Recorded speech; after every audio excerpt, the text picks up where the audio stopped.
Hundreds of people watched England's greatest warship sail into battle. Less than 2 minutes later, it was gone. On 19 July 1545, the mighty Mary Rose suddenly disappeared beneath the waters of the Solent. Nearly 500 sailors were trapped as the ship sank before the eyes of King Henry VIII's army.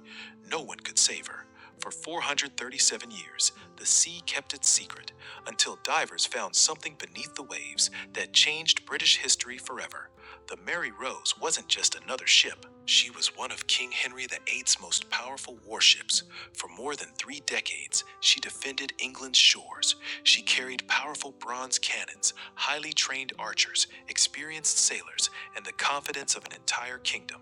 No one imagined that this legendary ship was only moments away from disaster. As the battle began, the Mary Rose turned. Then, without warning, she leaned sharply to one side. Water poured through her open gun ports. Within moments, the sea flooded the lower decks. Panic spread across the ship.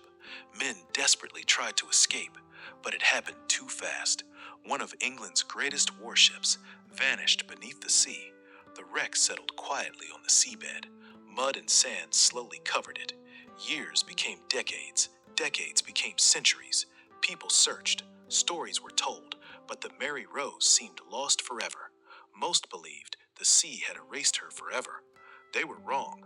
Then, in the 20th century, a small group of determined divers made an extraordinary discovery.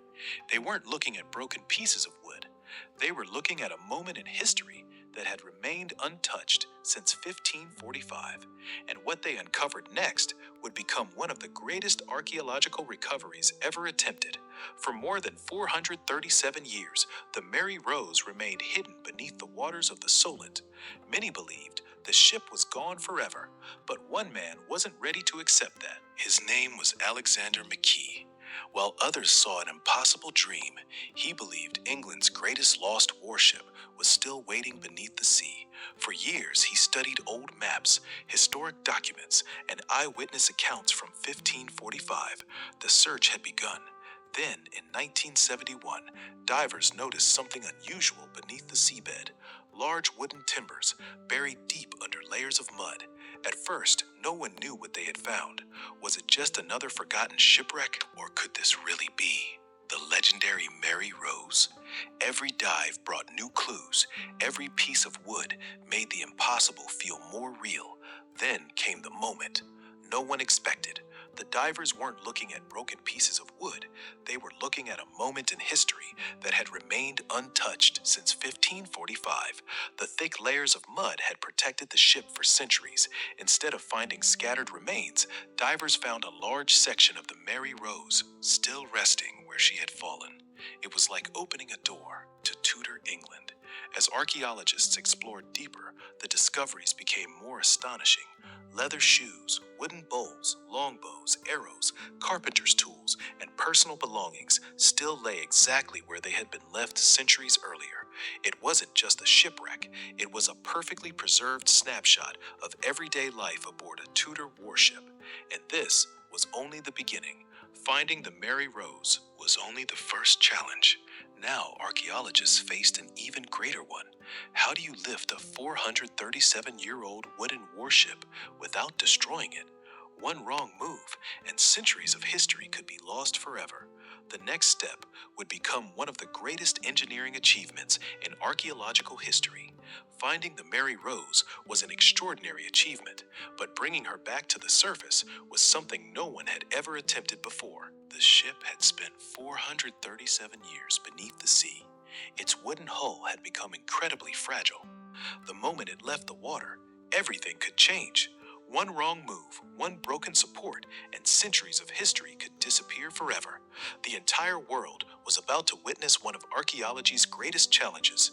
This wasn't a rescue, it was a race against time. Before lifting the ship, archaeologists spent years documenting every detail. Every wooden plank, every rope, every artifact was photographed, measured, and carefully mapped. Thousands of dives were carried out, because once the ship was moved, its original position would be lost forever. Nothing could be rushed. Then, on 11 October 1982, after years of planning, the moment finally arrived. A giant steel lifting frame, was carefully lowered beneath the wreck. Divers checked every cable, every connection, every support. Millions of people watched live on television.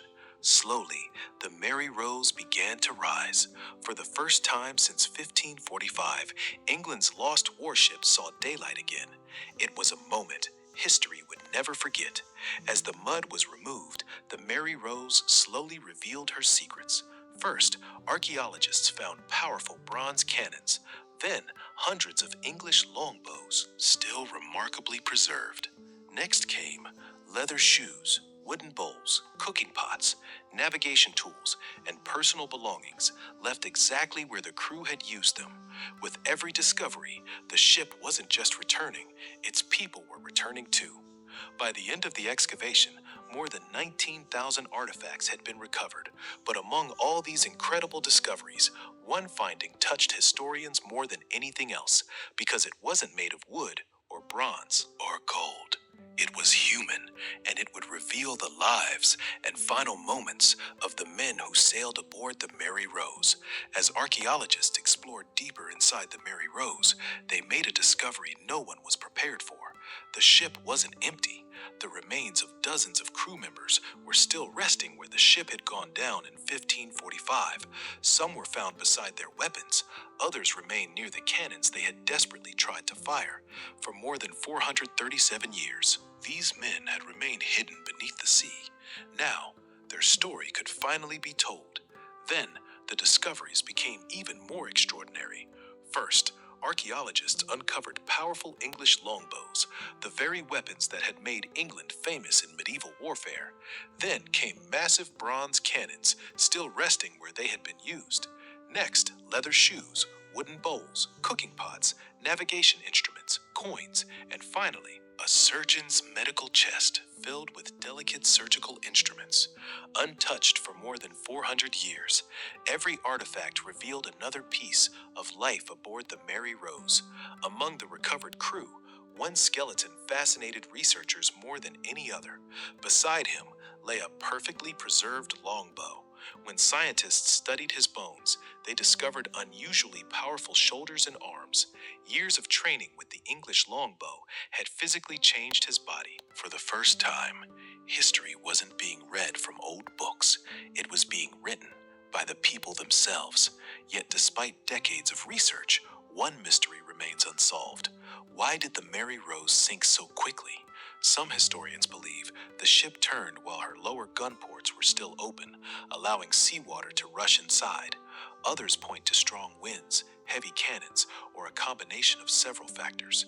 The truth may never be known with complete certainty, and perhaps that's exactly why the Mary Rose continues to fascinate the world. The ship had returned, its crew had been remembered, its secrets had finally been revealed. But one challenge still remained. How do you protect a 437-year-old wooden warship for future generations?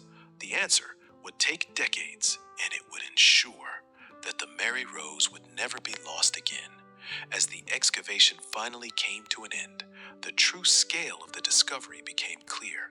Archaeologists had recovered more than 19,000 artifacts from the Mary Rose. It wasn't treasure in the traditional sense, it was something even more valuable, a complete snapshot of life aboard an English warship in 1545. Every object, no matter how small, had a story to tell. The discoveries were extraordinary. Hundreds of English longbows, thousands of arrows, powerful bronze cannons, leather shoes still holding their shape, wooden bowls, cooking pots, navigation instruments, carpenter's tools, coins, musical instruments, and one of the world's oldest and best preserved surgeon's medical chests. Even after centuries beneath the sea, these objects revealed how ordinary people lived, worked, and survived aboard the Mary Rose. But bringing the ship to the surface was only the beginning. The ancient wood had spent centuries underwater. If it dried too quickly, it would crack and collapse. For decades, conservation experts worked patiently to preserve every part of the ship. It became one of the longest and most remarkable conservation projects in archaeological history because losing the Mary Rose a second time was never an option. Today, the Mary Rose rests safely inside its own museum in Portsmouth. Every year, Thousands of visitors come to see the ship and the incredible discoveries recovered from beneath the sea. What was once believed to be lost forever has become one of Britain's greatest archaeological treasures, not because it was made of gold, but because it preserved the lives, the skills, and the stories of ordinary people who lived nearly 5 centuries ago. The Mary Rose spent 437 years beneath the sea. Many believed she would never be seen again. But history has a remarkable way of finding its way back to the surface. The Mary Rose didn't just reveal a ship, she revealed the lives of the people who sailed aboard her, the world they lived in, and a chapter of history that might otherwise have been forgotten forever. The Mary Rose spent 437 years beneath the sea, but in the end, history refused to stay buried. If you enjoy real discoveries, ancient mysteries, and cinematic history documentaries, subscribe to VelMyst UK, because somewhere another incredible discovery is still waiting to be found.